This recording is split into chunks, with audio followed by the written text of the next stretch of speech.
उसी समय वहाँ और एक गाय का भूत प्रकट होता है। फिर शुरू होता है गाय की भूत और लोमड़ियों का जोरदार लड़ाई।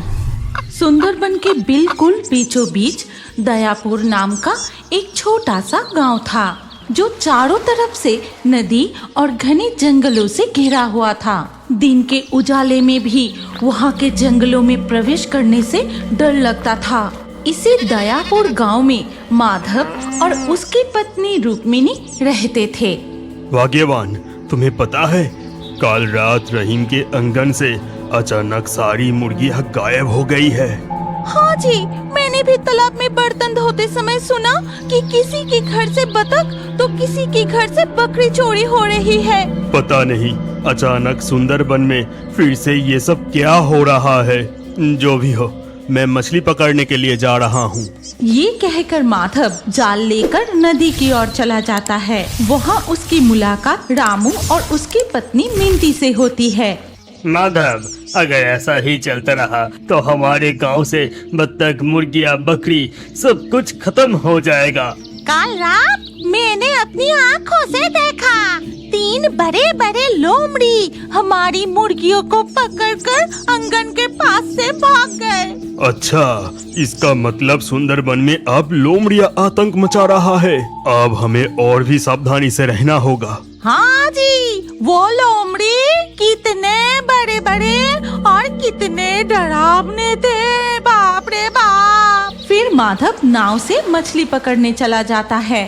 पूरे दिन मछली पकड़कर शाम को वो फिर घर लौट आता है।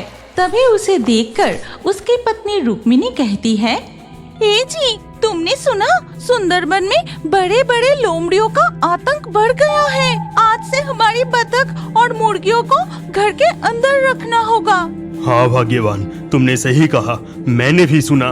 अगर हम हमारे बत्तख, मुर्गियों को घर में नहीं रखेंगे तो वो लोमड़ियाँ उसे भी उठाकर ले जाएगा। फिर माधव और रुक्मिणी अपने कमरे में बतख और मुर्गियों को रख देते हैं। फिर वो सो जाते हैं। उसी रात लोमड़ियों का झुंड गांव में घुसकर चारों तरफ शिकार ढूंढने लगता है। माधव के आंगन में आकर देखते हैं कि पिंजरे में बतख, मुर्गियाँ कुछ भी नहीं है। फिर लोमड़ियों का झुंड पड़ोसी के घर में चला जाता है और उन्हें देखकर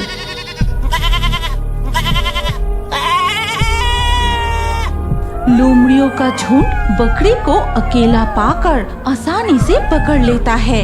फिर गहरे जंगल में अपनी बिल के पास ले जाते हैं।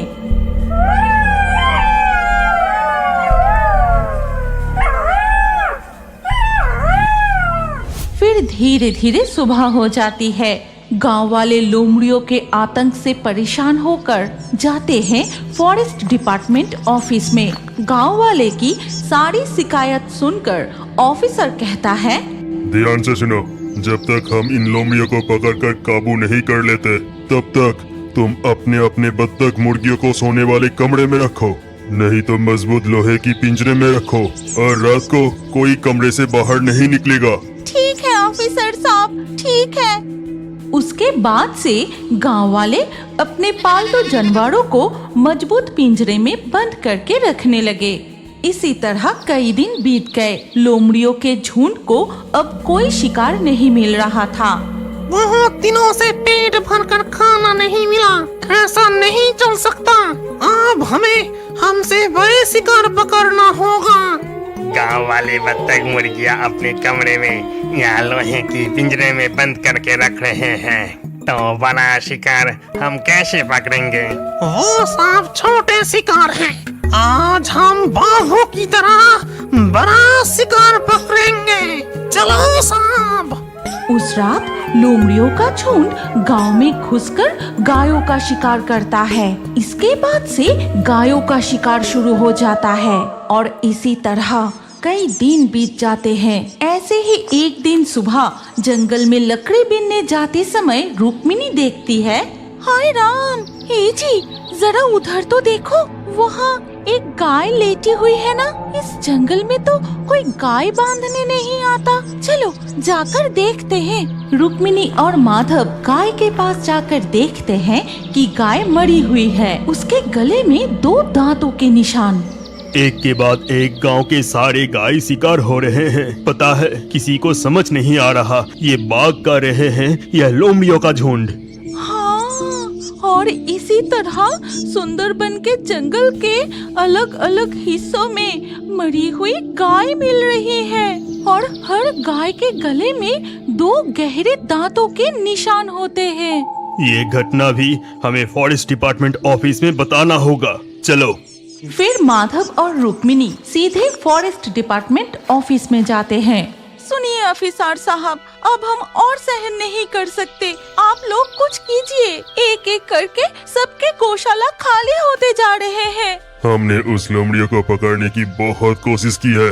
वो एक बिल से घुसते हैं तो दूसरे बिल से निकल जाते हैं। जंगल में लोमड़ियों का बहुत सारे बिल है। अब लगता है उन लोमड़ियों को किसी दूसरे उपाय से काबू करना होगा।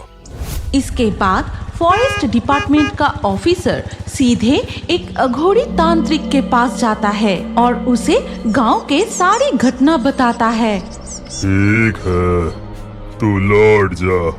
आज रात होते ही मैं सारे इंतजाम कर दूंगा। इसके बाद धीरे धीरे रात हो जाती है।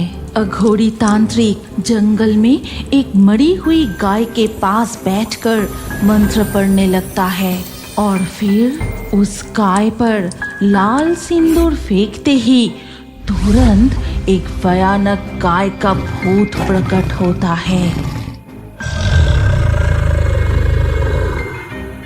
गाय की भूत तुझे सुनाई दे रही है? वो लोमड़ियों की आवाज ध्यान से सुन। जंगल के अंदर वो कहाँ है?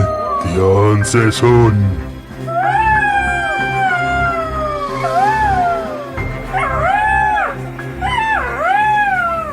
तुझे उस लोमड़ियों ने यहाँ खींच कर लाया था। तेरी तरह बहुत सारे मासूम गायों को और बकरियों को वो लोमड़िया मारा है। तू उन लोमड़ियों को ऐसा सबक सिखा कि वो फिर कभी सुंदरबन में आतंक न मचा सके। जा जा।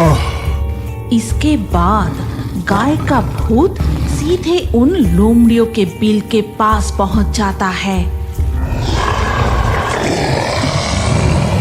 तुम सब मासूम जानवरों को मारा है, गौशाला खाली कर दी है।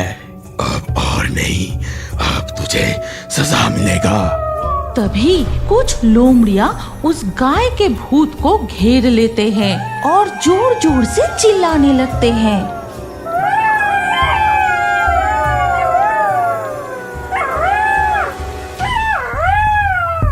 आज तक कोई हमें हरा नहीं सका। वहाँ गाय की भूत आया है लोमड़ियों को सजा देने। फिर लोमड़िया जैसे ही गाय की भूत की ओर बढ़ता है, तभी गाय की भूत सींग से हमला करके उसे दूर फेंक देता है। तू है मामूली लोमड़ियों का झुंड। इस सुंदरबन में मैं रॉयल बंगाल टाइगरों को, लकड़बग्घे और शेर को भी हराया है। लोमड़ियों का झुंड इस गाय की भूत को अकेले नहीं हराया जा सकता। चलो एक साथ पकड़ते हैं। ठीक उसी समय वहाँ और एक गाय का भूत प्रकट होता है। फिर शुरू होता है गाय की भूत और लोमड़ियों का जोरदार लड़ाई।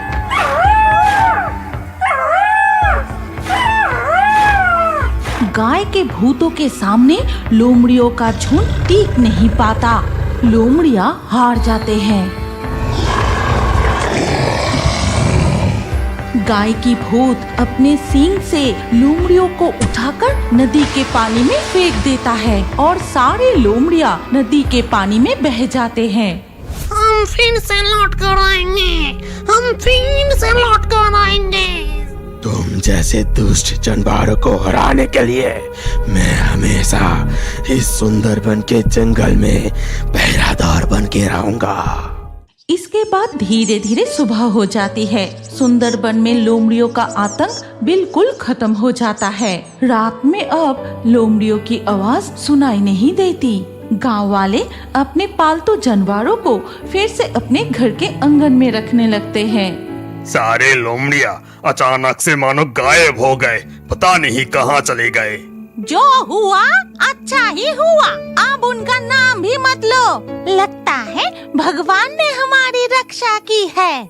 उधर जंगल में दिखाई देता है कि अघोरी तांत्रिक के सामने वो गाय की भूत खड़ा है और अघोरी तांत्रिक